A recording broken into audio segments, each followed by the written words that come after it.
Hola mis amores, aquí estoy con la hora del cuento. Espero que este cuento nos lleve a una reflexión bien especial.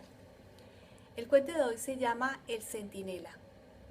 Estos días pasados de la Navidad, cada vez que uno hablaba con cualquier amigo y comentaban acerca de cómo ha sido barrido Cristo de la Navidad que todos vemos, así como en los escaparates de los comercios, que no ves un nacimiento ni por casualidad, ni por equivocación, sino todo tipo de osos, osas, ositos, gnomos, ciervos y demás habitantes del bosque. Como en la tele ya es prácticamente imposible escuchar un villancico, como también la gente te dice felices fiestas o happy holidays en lugar de feliz Navidad o Merry Christmas. ¿Por qué les da como, porque les da como corte decir feliz Navidad? Yo siempre terminaba pensando dos cosas. Una era el recuerdo de una vieja fábula y la otra era un versículo del Evangelio de San Lucas, que es la frase más terrible que yo haya oído jamás. Vamos a empezar por la fábula. La fábula es la siguiente. Érase que se era un viejo pequeño pueblecito presidido por un castillo aún más viejo. Estaban situados en la frontera de un país lejano, al lado de un gran desierto. Tanto el pueblo como el castillo eran muy aburridos porque raramente pasaba alguien cerca de ellos. Alguna vez se detenían a pernoctar extrañas personas, caravanas o caminantes.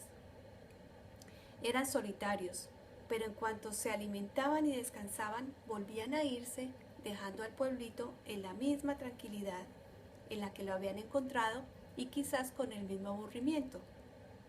Y así hasta que un día llegó un mensaje del rey de la nación, informando de que en la corte se habían recibido noticias de que Dios en persona iba a venir a su país.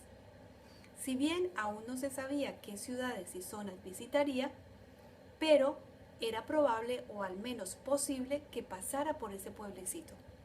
Por lo cual, por si acaso, el pueblo y el castillo debían prepararse para recibir tal y como Dios se merecía.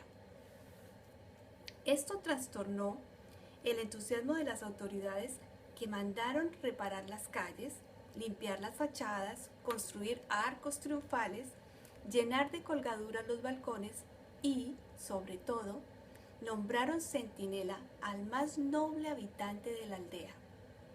Este centinela tendría la obligación de irse a vivir en la torre más alta del castillo y desde allí avisar constantemente y divisar el horizonte para dar lo antes posible la noticia de la llegada de Dios.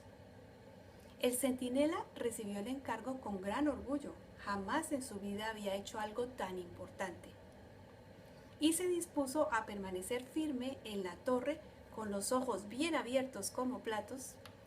¿Cómo será Dios?, se preguntaba a sí mismo. ¿Y cómo vendrá? Tal vez con un gran ejército, quizás con una corte de carros majestuosos. En este caso se decía, ¿será fácil adivinar su llegada cuando aún esté lejos? Y durante las 24 horas del día y de la noche no pensaba en otra cosa y permanecía en pie y con los ojos bien abiertos.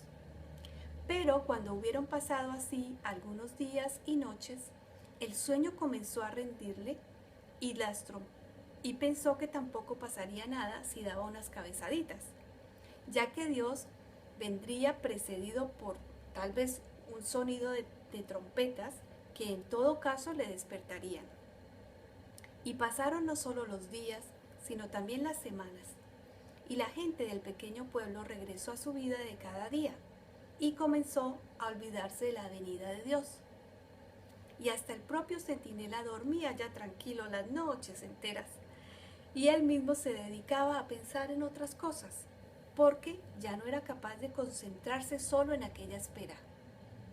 Y pasaron no solo las semanas, sino también los meses, e incluso los años, y ya nadie en el pueblo se acordaba de aquel anuncio, para nada. Incluso un año de gran hambre la población fue desfilando uno tras otro hacia tierras más prósperas, y se quedó solo el centinela, aún subido en su torre, esperando, aunque ya con una esperanza muy débil. Qué triste.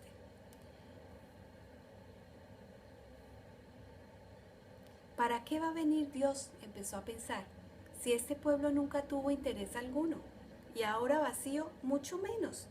Y si viniera al país, ¿por qué iba a detenerse precisamente en este castillo tan insignificante?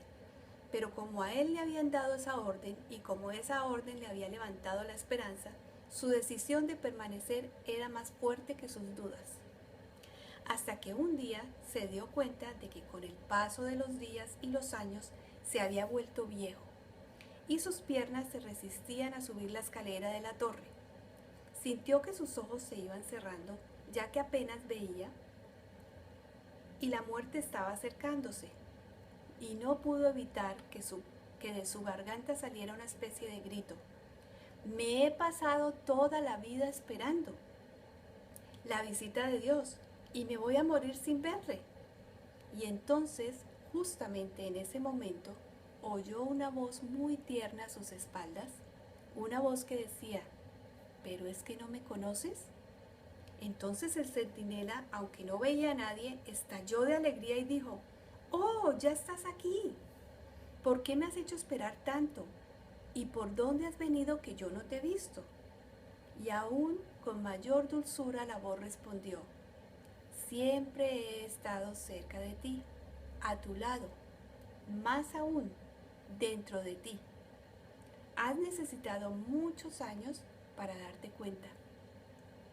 Pero ahora ya lo sabes. Este es mi secreto. Yo estoy siempre con los que me esperan. Y solo los que me esperan pueden verme. Y entonces el alma del centinela se llenó de alegría.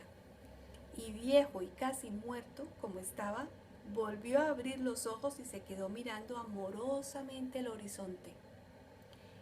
Esta es la fábula de la que te hablé al principio. Y el texto de que San Lucas escribió en el capítulo 18, versículo 8 del Evangelio, y que tanto me hace temblar al ver la forma como hoy en día celebramos las Navidades, es este. Pero cuando venga el Hijo del Hombre, ¿encontrará fe en la tierra? Porque podría suceder que cuando vuelva no haya nadie en la torre. Muy bien, les dejo con esta reflexión. Espero que tu esperanza esté intacta y que te des cuenta que la mejor manera de invitar a Jesús y de permanecer con Él es invitarlo en esta Navidad para que nunca más se vaya y Él siempre estará cerca de ti. Él quiere darte un camino diferente, una vida diferente, un estilo diferente. Espero que cojas el mensaje. Hasta la próxima. Bye.